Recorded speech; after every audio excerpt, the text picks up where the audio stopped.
Pérez de Cuellar, Peruvian two-term UN chief, dies at 100.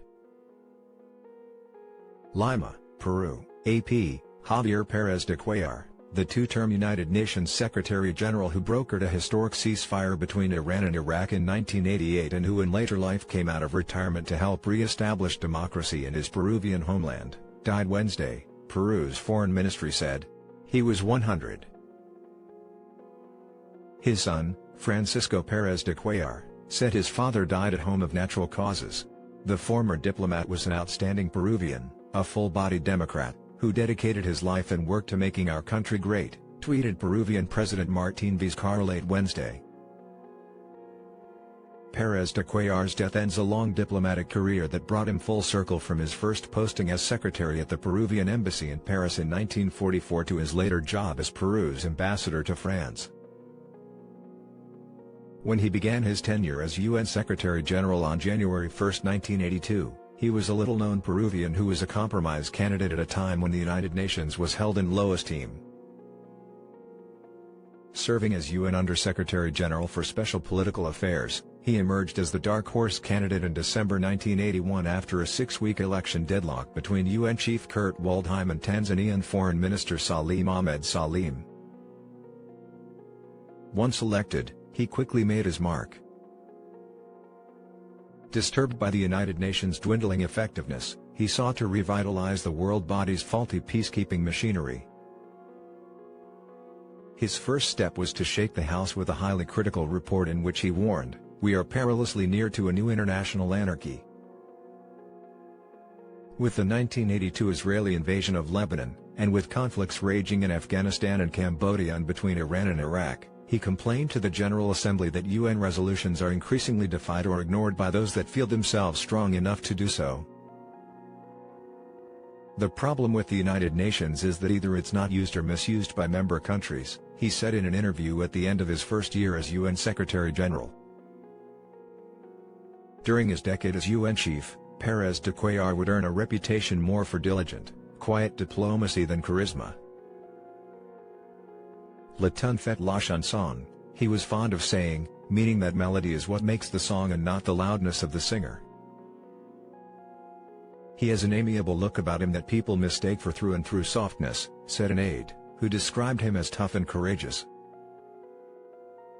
Faced early in his first term with a threatened U.S. cutoff of funds in the event of Israel's ouster, he worked behind the scenes to stop Arab efforts to deprive the Jewish state of its General Assembly seat. There was muted criticism from the Arab camp that he had given the Americans the right of way in the Middle East. In dealing with human rights issues, he chose the path of discreet diplomacy. He refrained from publicly rebuking Poland for refusing to allow his special representative into the country to investigate allegations of human rights violations during the Warsaw regime's 1982 crackdown on the Solidarity trade union movement. In July 1986, Pérez de Cuellar underwent a quadruple coronary bypass operation, putting in question his availability for a second term. From the outset, Pérez de Cuellar had insisted that he would be a one-term Secretary-General.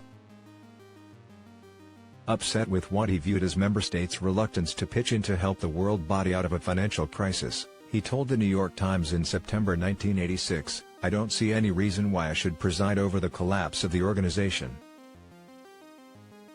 But he did come back for a second term after a groundswell of support for his candidacy, including a conversation with President Ronald Reagan, who, in the words of the UN chief spokesman, expressed his personal support for the Secretary-General. "Just about all the Western countries have told him they'd like to see him stay on," a Western diplomatic source said at the time. "There is no visible alternative." Unlike his predecessor, Kurt Waldheim, who was regarded as a workaholic and who spent long hours in his office, Pérez de Cuellar liked to get away from it all. "He is very jealous of his own privacy," a close aide said. "When I can, I read everything but United Nations documents," Pérez de Cuellar confided to a reporter. Once on a flight to Moscow, an aide observed that in the midst of it all, the Secretary-General had time for splendid literature. Trilingual, Pérez de Cuellar read French, English and Spanish literature. Pérez de Cuellar spent much of his second term working behind the scenes on the hostage issue, resulting in the release of Westerners held in Lebanon, including the last and longest-held American hostage, journalist Terry Anderson, who was freed December 4, 1991. All told, Pérez de Cuellar's diplomacy helped bring an end to fighting in Cambodia in the 1980-88 Iran-Iraq War, and the withdrawal of Soviet troops from Afghanistan. Shortly after midnight on January 1, 1992, he walked out of UN headquarters to his waiting limousine, no longer the Secretary-General, but having attained his final goal after hours of tough negotiations, a peace pact between the Salvadoran government and leftist rebels.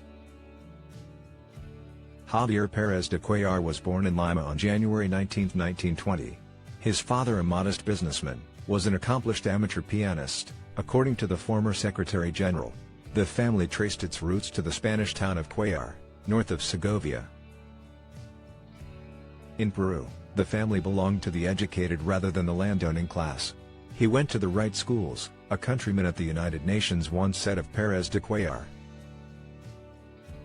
He received a law degree from Lima's Catholic University in 1943 and joined the Peruvian diplomatic service a year later. He would go on to postings in France, Britain, Bolivia and Brazil before returning to Lima in 1961, where he served in a number of high-level ministry posts.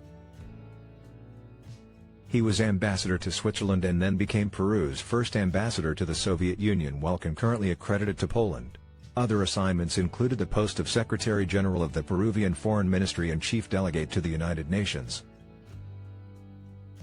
After leaving the UN, Pérez de Cuellar made an unsuccessful bid for Peru's presidency in 1995 against the authoritarian leader Alberto Fujimori, whose 10-year autocratic regime crumbled in November 2000 amid corruption scandals. At the age of 80, Pérez de Cuellar emerged from retirement in Paris and returned to Peru to take on the mantle of foreign minister and cabinet chief for Provisional President Valentín Paniagua. His impeccable democratic credentials lent credibility to an interim government whose mandate was to deliver free and fair elections. 8 months later, newly elected President Alejandro Toledo asked him to serve as ambassador to France. Between foreign assignments, he was professor of diplomatic law at the Academia Diplomática del Perú and of international relations at the Peruvian Academy for Air Warfare. Transferring to the United Nations in 1975, he was appointed by Waldheim as the Secretary-General's special representative in Cyprus. During his 2 years on the divided island, he helped to promote intercommunal peace talks between Greek and Turkish Cypriots. After a brief stint as Peru's ambassador to Venezuela, he returned to the United Nations in 1979 as Undersecretary-General for Special Political Affairs. In that capacity, he undertook delicate diplomatic missions to Indochina and Afghanistan. Pérez de Cuellar resigned his UN post in May 1981, just before the election campaign for UN Secretary-General heated up, and returned to the Peruvian diplomatic service. However, he encountered political problems at home when he was nominated by President Fernando Belaúnde Terry to be ambassador to Brazil. The nomination failed to win Senate approval. There was no public debate, but congressional sources in Lima said opposition came from Javier Alva Orlandini, Peruvian vice president and leader of the ruling Popular Action Party. The sources said Orlandini resented Pérez de Cuellar's participation in the swearing-in of the military junta that overthrew Belaúnde Terry in 1968. Pérez de Cuellar maintained that, as Secretary-General of the Peruvian Foreign Ministry at the time, he was required by protocol to take part in the ceremony even though he had no pro-junta leanings.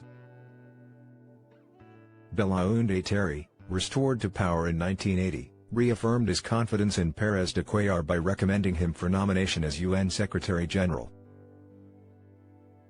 Pérez de Cuellar married the former Marcela Temple. He had a son, Francisco, and a daughter, Cristina, by a previous marriage.